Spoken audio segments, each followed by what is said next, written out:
This is the Gary Blair Radio Show, presented by Bud Light. It's for the fans. And by Rudy's Country Store and Barbecue. Visit Rudy's.com to find real Texas barbecue near you. Now, this is the Gary Blair Radio Show. And hi again, everybody. Happy Valentine's Day. We're out here at Rudy's Barbecue. It is the Gary Blair Radio Show with Coach Gary Blair. I'm Steve Miller, and what a better place in town than Rudy's Barbecue to come out and have your Valentine's dinner. You can definitely get in. We've got a few more seats remaining to come out and hang out with us. You can celebrate Valentine's Day and talk women's basketball with us for the next hour. We're also going to be watching some women's basketball. We've got Florida and Auburn on, and as it is on most Mondays, our former player Asia Ellison is on the broadcast there for that game. So we'll keep an eye on Florida and Auburn as well. The Aggies went 1-1 last week, had a win over Vanderbilt, and that was 76-58. And then on Sunday, the Aggies fell to LSU 74-58. And the next game for the Aggies, Thursday, 8 o'clock Central at Ole Miss. And you can listen right here on the Texas A&M Sports Network. Locally, that'll be on Zone 1150, or you can watch on the SEC Network. And then Sunday, the Aggies host Alabama, 5 o'clock Sunday. 5 o'clock Sunday. It is Senior Day. So we will do Senior Day on Sunday's game, and then for the final home game on that Thursday night against South Carolina, we will do some recognition of Gary's final regular season home game at Reed Arena. So kind of got a full slate of action there. That game, Alabama, 5 o'clock for Senior Day. Again, you can listen on the A&M Sports Network. Locally, that will be Zone 1150, I believe. It may be on 1620 locally. And then it'll be on the SEC Network. Our Senior Day activities will begin around 4:40. So if you want to get there early for Senior Day, I realize the game starts at 5, and many folks have that all mapped out where they can get out of their car, get right on in the building, and not miss a bit of the action. But if you get there after 4:40, you will likely miss the Senior Day activities. And so hopefully folks can make plans accordingly. Our final Gary Blair luncheon is tomorrow. That is Tuesday at noon at the Cox McFerrin Center for Aggie Basketball. It'll be our final luncheon, and I hope you have a chance to come out, eat lunch with us. The doors open at 11:30, and lunch served there. And looking forward to seeing everybody come out for that one. The Aggies, again, getting set to take on Ole Miss. It is a late start, and so that also throws in a few wrinkles in it. The Aggies had played Ole Miss here at Reed Arena just a couple of weeks ago. That's one of the couple opponents like LSU that the Aggies end up playing twice this season, and South Carolina being the third. So the way the schedule breaks out is you play three opponents twice, everybody else once here in the SEC. The way the schedule does break out. Yesterday in the game against LSU, the Aggies had a first half lead and then let that slip away. LSU came out on fire in that third quarter, scored as many points in the third quarter as they had scored in the whole first half combined.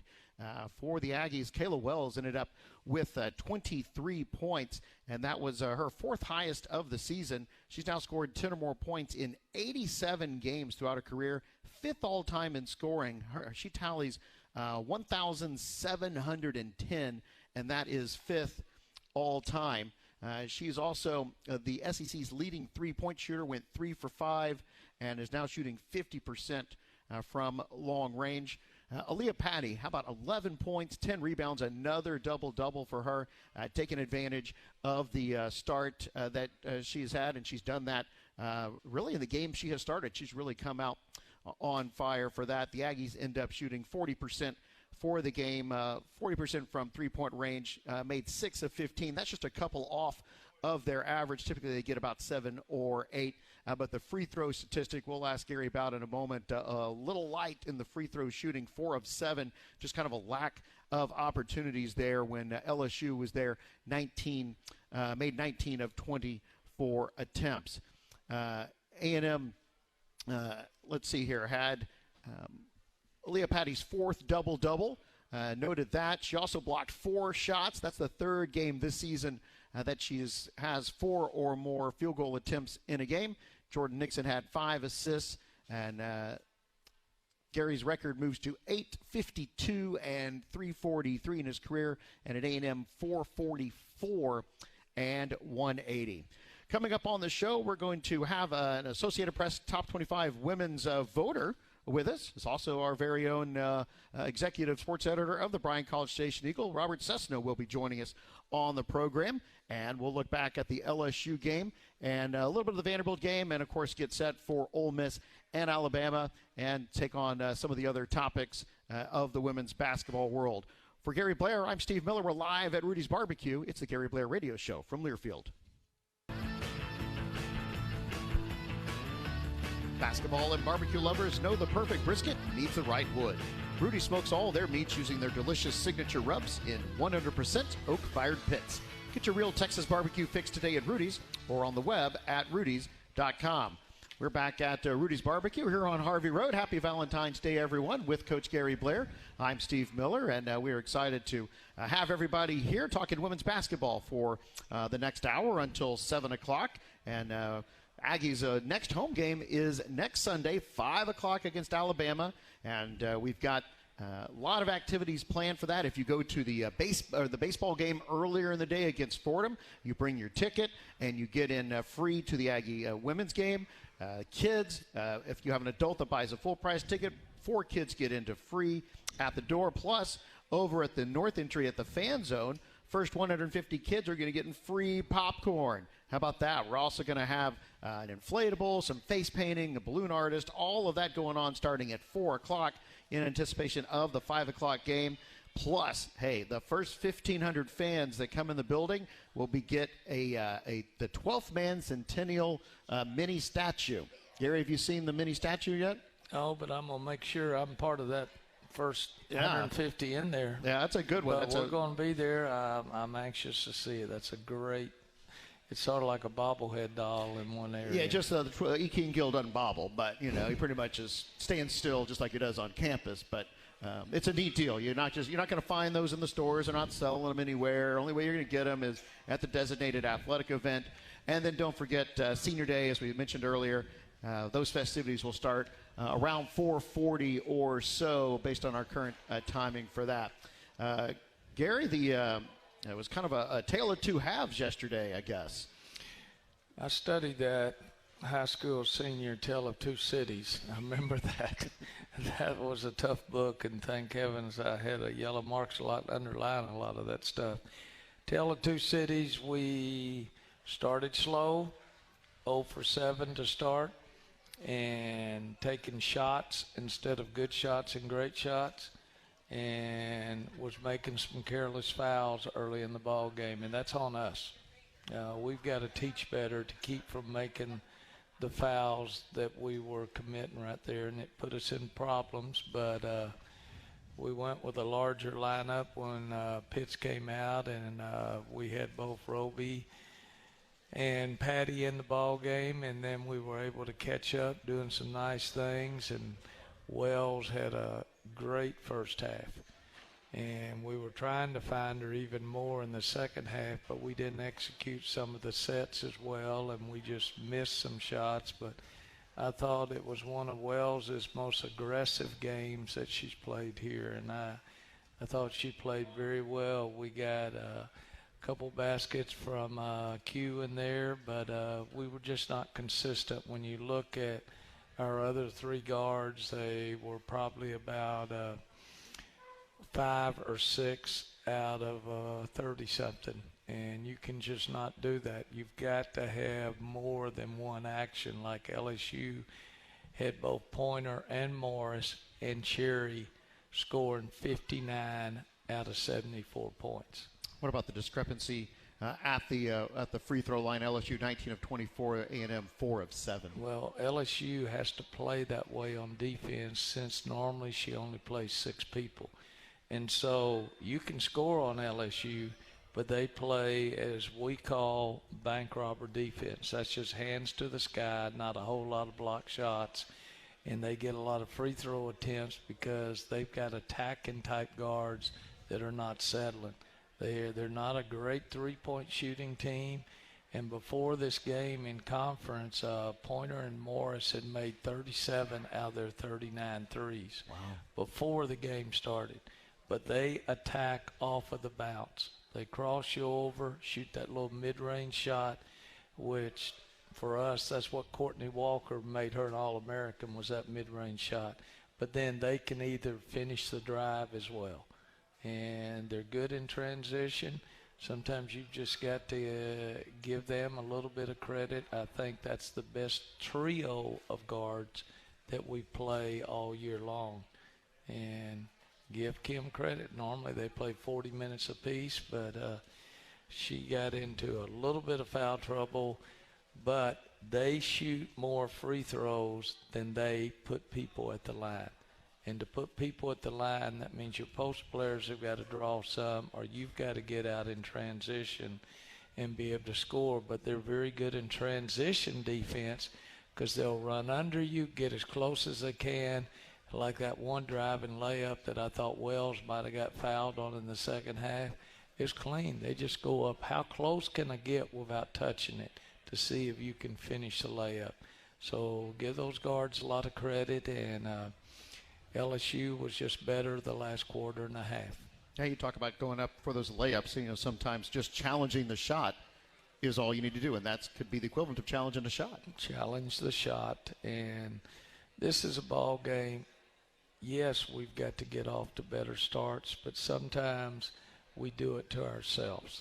And by making the careless fouls that we did early in the ball game, and then that puts you in a bind in your rotation when you take your best three-point shooter out of the ball game because of 3 fouls. I think she only played 5 minutes in the first half at that most. Talking Destiny Pitts. And all of a sudden we had our post players in foul trouble, and we were not able to get them in foul trouble. When you take foul trouble to the next step, say with Destiny Pitts, when she comes back in to try to get back in the groove, there's been so much time spent on the bench. Is that challenging for our players to get back in there? It's challenging because she knows she's a scorer first, a defensive player second. And she wants to do whatever she can to help out the team. And she missed a couple of threes that normally she would hit, but you've been sitting there for so long, you've lost your rhythm, and that's what a shooter has to have, or she's got to have more touches. If we run the screens better, she gets more space. When they're able to go through your screens, then they expect her to be able to create. She cannot create off the bounce as well as Wells can or Hoppy can.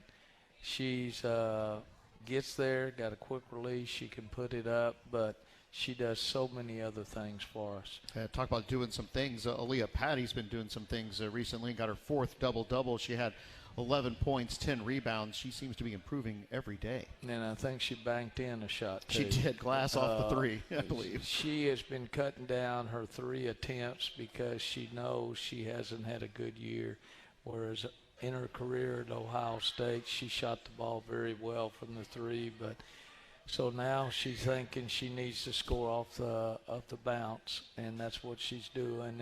She's attacking the boards, and between her and Roby, a lot of times we're very good when we have both of them in because they cannot just sag in on one down on the low post. Now you ended up with Patty with 36 minutes or so. Roby ended up getting 22 minutes, and it may not have been the original plan, but that's definitely how it worked out after you end up with the foul trouble.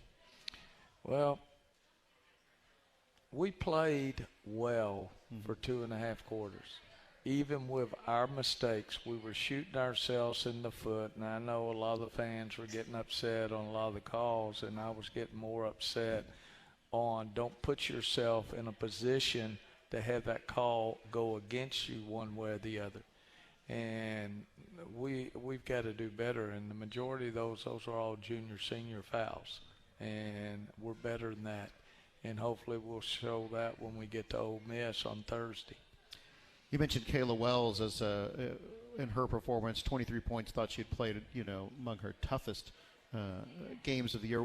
Where she's she's played here for a better part of 18 years, I think. Seems that, 5 years, I guess. What is the next step for Kayla Wells? Well, your stock in the draft goes up the more your team wins. We were 25-3 last year, so when you start picking a second or a third round pick, knowing only the first round WNBA players are going to make it. So they start taking people from winning programs that know what winning's all about. And that's what A&M, that's one of the reasons why we've had 15 or 16 kids drafted since I've been here, is because they know they're coming from a system that can play man-to-man, matchup zone, full court man, or they know how to run the same type of stuff that we're running in the WNBA. We run a lot of sets more than true motion, and that's what they do in the WNBA. And kids and pros like the aggressiveness, and as a result, we followed up with that. We had Sierra Johnson with us this whole last week. She had just come back from Ukraine, part of the border war that they're having with Russia and Ukraine. I had her talk to the Blair's buddies yesterday afternoon, and she gave a very good talk on what it's like being a pro, but also what is it like risking your life while the invasion of Ukraine might happen at any time.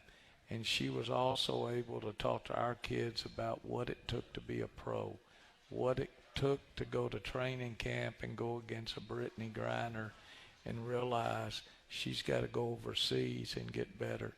And she was just very real with our kids.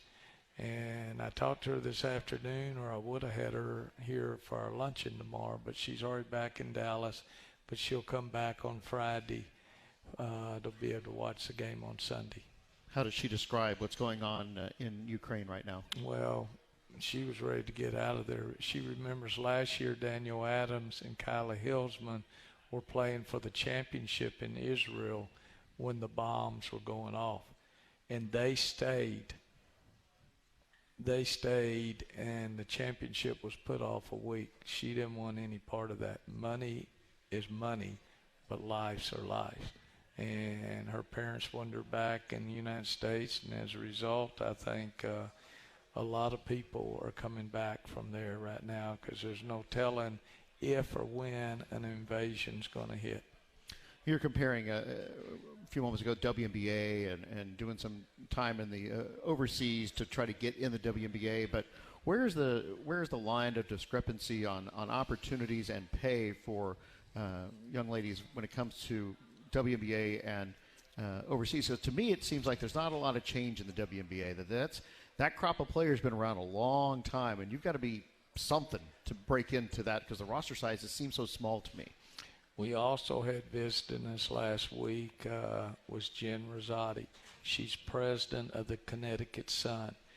I coached her in '96 when I coached the Jones Cup team in Taiwan. She was a great player for Connecticut. She's been a great college coach. She's worked for Gino. She was assistant on the Olympic team this last year.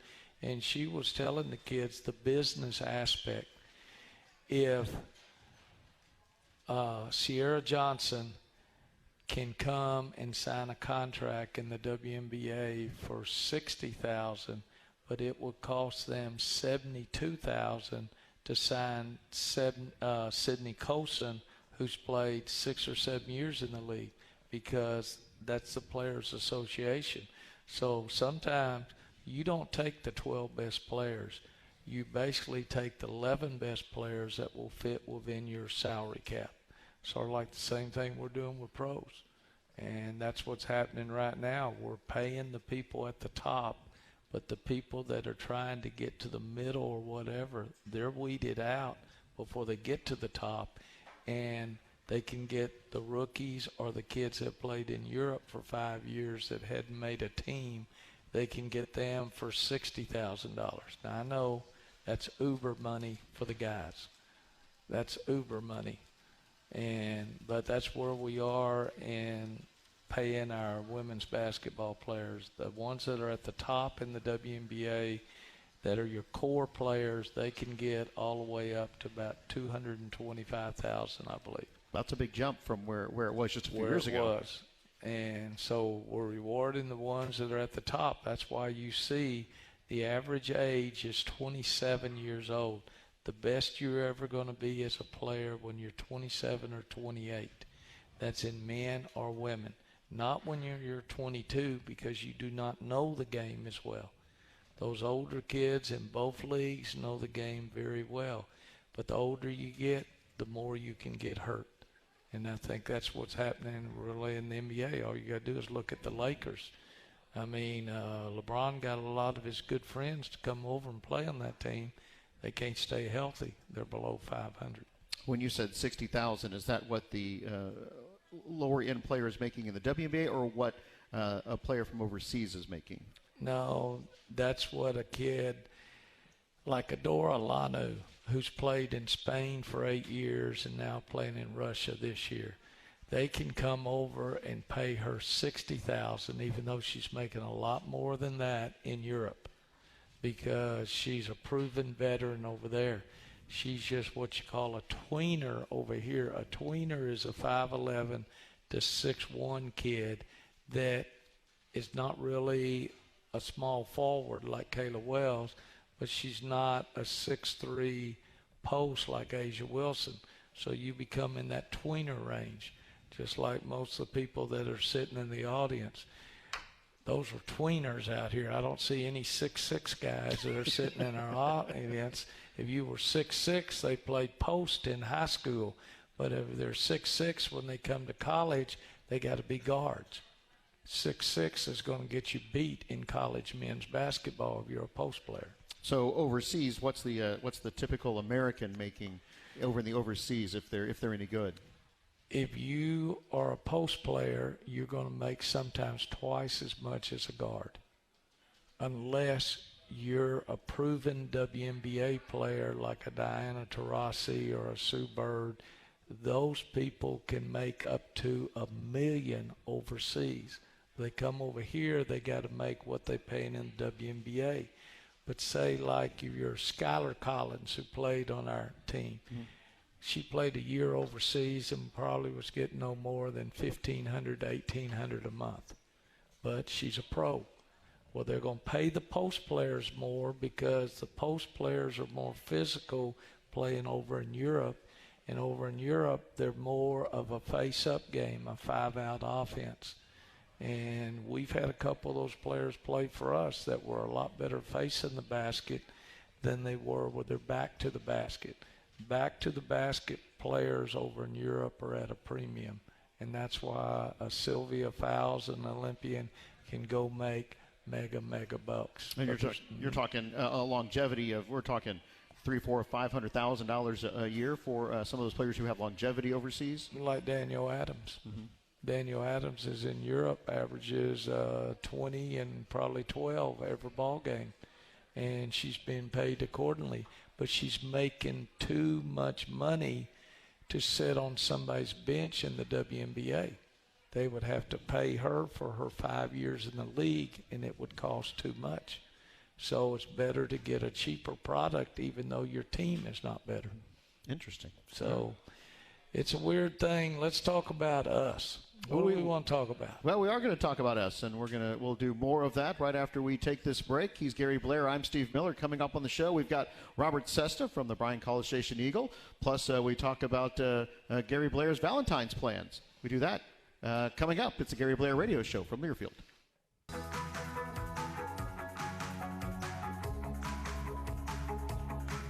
Texas Farm Bureau Insurance wants to give you a VIP Aggie basketball fan experience this year. Go to 12thman.com/maroon contest and register. One winner and a guest will receive game tickets, hotel accommodations, autographed memorabilia, and more. Register today at 12thman.com/maroon contest. Texas Farm Bureau Insurance, a proud partner of Texas A&M Athletics. We're back at Rudy's Barbecue here on Harvey Road. Happy Valentine's Day, everyone. Got a lot of folks out here enjoying Valentine's dinner, and you can come right on in and join us. Got women's basketball talk going on until 7 o'clock right now. The only SEC game going on is Auburn and Florida playing at Auburn, and that is Florida just took the lead, 24-23 at Auburn. And with Coach Gary Blair, I'm Steve Miller. The Aggies will be at Ole Miss on Thursday. 8 o'clock is the game time. And then Sunday, second to last regular season home game. And that is the Aggies hosting Alabama at 5 o'clock, Senior Day. And I hope you make it out for that, plus all the kids-related activities. And those festivities for the kids begin at 4. Senior Day stuff around 4:40. We are excited to be joined, as we typically are about once a year, with the executive sports editor of the Bryan-College Station Eagle, Robert Cessna, also a top 25 women's voter. Cease, how many years have you been a top 25 voter? Well, I guess just about when I took over covering A&M, so I guess I'm probably going on, 15, 16 years, somewhere along there. It all runs together. Did the paper have a vote before you started on that beat? No, they didn't.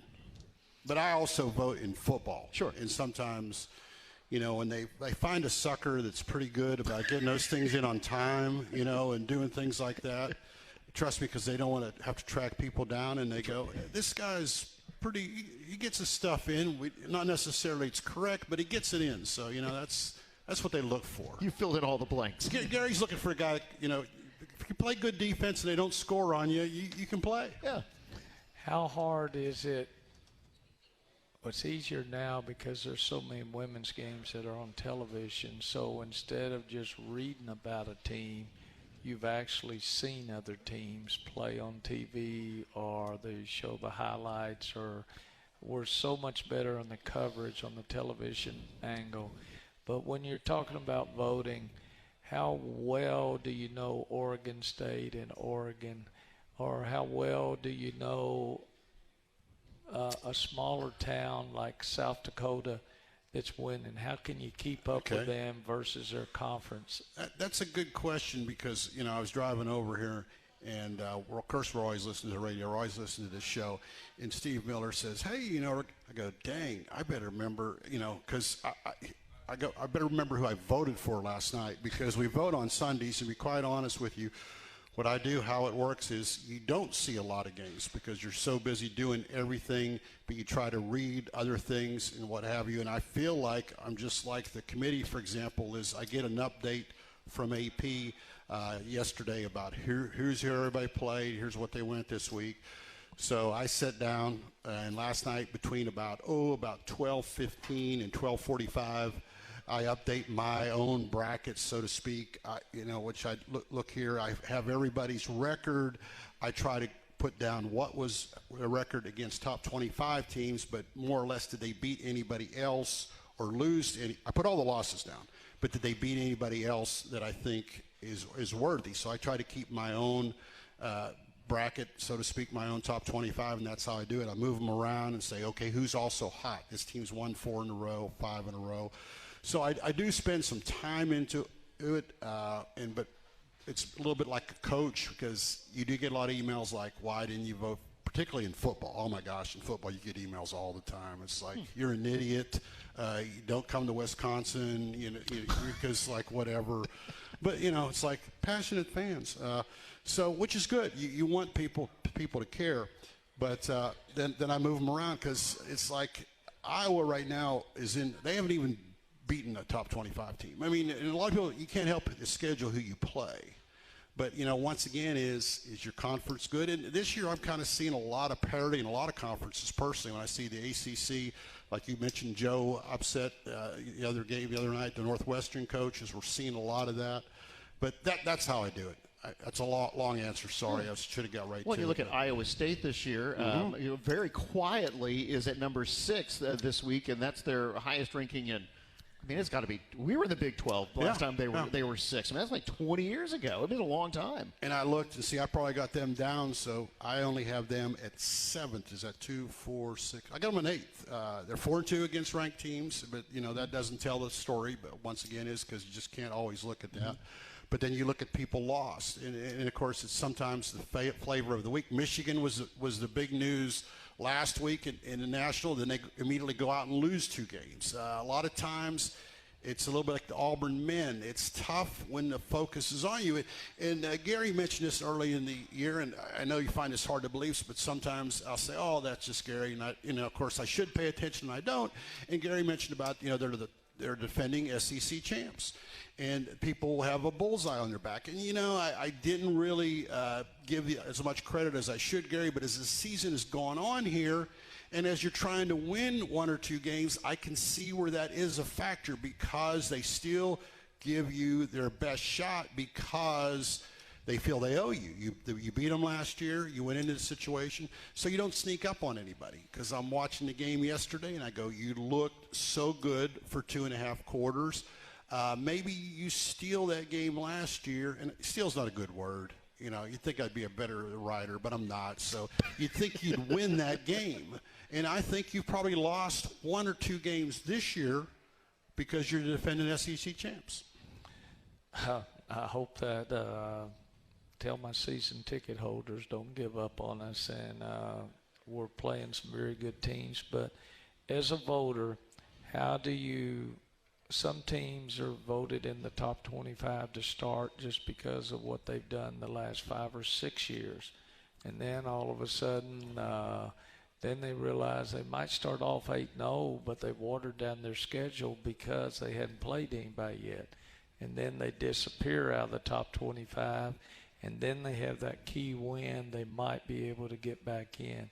Some of it in football, softball, everything is reputation instead of what you're doing for me now. Without a doubt. Now what's just the way society is, of course, there's a lot more emphasis on college football. And you see that you have all summer to think about, well, and everybody wants to have 5 surprise teams. You don't see that so much in women's basketball. But, oh, who's going to be the surprise team? Because everybody wants to say, oh, I'm not going to go out. Everybody's picking, Alabama.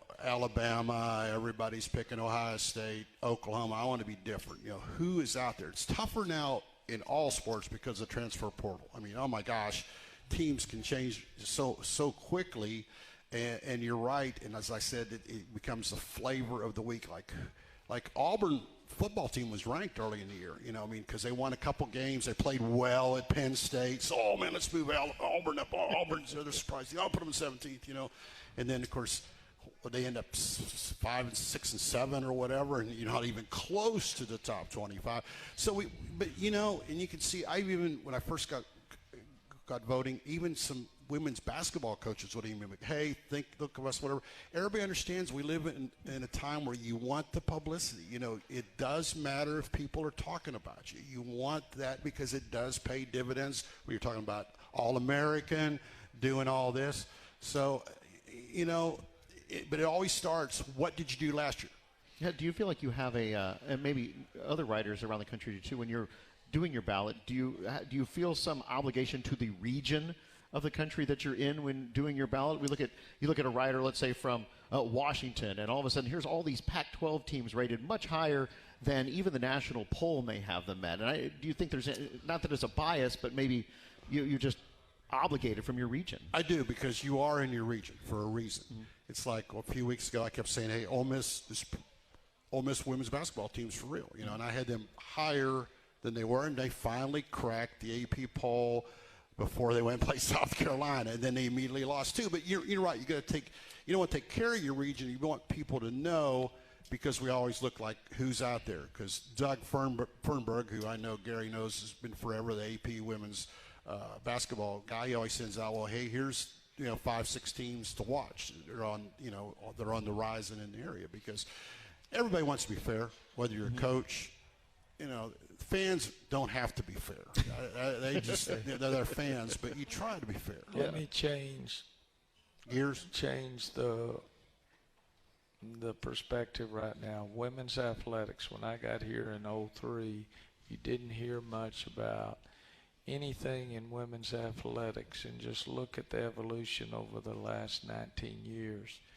And look at the sports, I think it was 07, 08, or 08, 09, when we won 8 conference championships, but 7 of them were women's sports.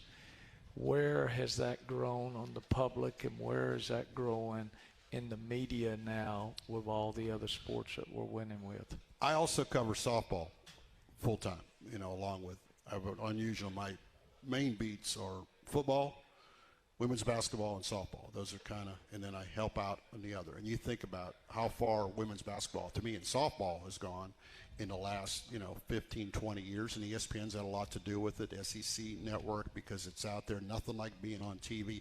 You look at, I've been luckily fortunate enough to go to the Women's Final Four.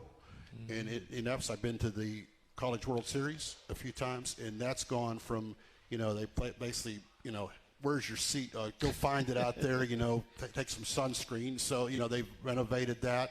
They're getting, 6,000, 7,000 for women's softball games at the College World Series. You better make your plans to be there earlier, get those tickets. And I love going to the College Women's World Series. You see such great, games, and you see youngsters out here coming in with their, if this be a weekend, good weekend, in the spring, you see all the softball players coming in. Everybody wants to get involved because softball, women's, you mentioned all the other sports, Gary, but let's be honest, ESPN helps rule a lot of this, and there's so much women's basketball, so much softball out there. Everybody wants to be part of it. The paper, you realize people want to read about women's basketball. They want to read about softball. Well, the people out there have no idea how well women's softball does on the national scope on television. And some of y'all are softball followers, but the game is condensed and it's a tight schedule, but softball does very well. My wife and I went out Friday night to see the second game of the doubleheader. I saw, I think Trinity Cannon hit a home run about 300 feet, almost into the street. The next batter got up, hit it dead straight over the center field. And I think we got a runner on, and here comes Haley Lee comes up. She tomahawked a ball down the left field line. That was, if some of you baseball guys remember when Albert Pujols hit that one that beat the Astros on a line shot right out. Well, this was the hardest hit ball I've ever seen in softball. And then she got a base hit up the middle. On 4 swings, those 4 swings were better than any baseball I ever hit in my life. Those 4 swings, how they got their hip into it and how they turned on it. And those were, it made you proud of the sport. It made you proud of the sport, and that team can hit. And also, the thing that's different, I've talked to a lot of different riders and fans. When you look at the women's sports, we talk a lot about transfer portal, but how about the ones that stay? You mentioned Kayla Wells had maybe one of her best games yesterday. Well, she comes in as a freshman. Well, you get to see her for 4 years. You got to see, Sydney Colson's for 4 years. In softball, we're going to see Haley Lee for 4 years. We saw, so many All-Americans in softball. The difference about women's sports, you can, lock on to 1 or 2 of these players, and you're going to see them at church, at the grocery store, and they're going to be here for 3 or 4, 5 years. And a lot of times, and it's pretty nice. Okay. Cease, appreciate it. As always, guys. Yeah, love having you on the show. Thank you. It. Hey, Robert Cessna from the Bryan-College Station Eagle, everybody.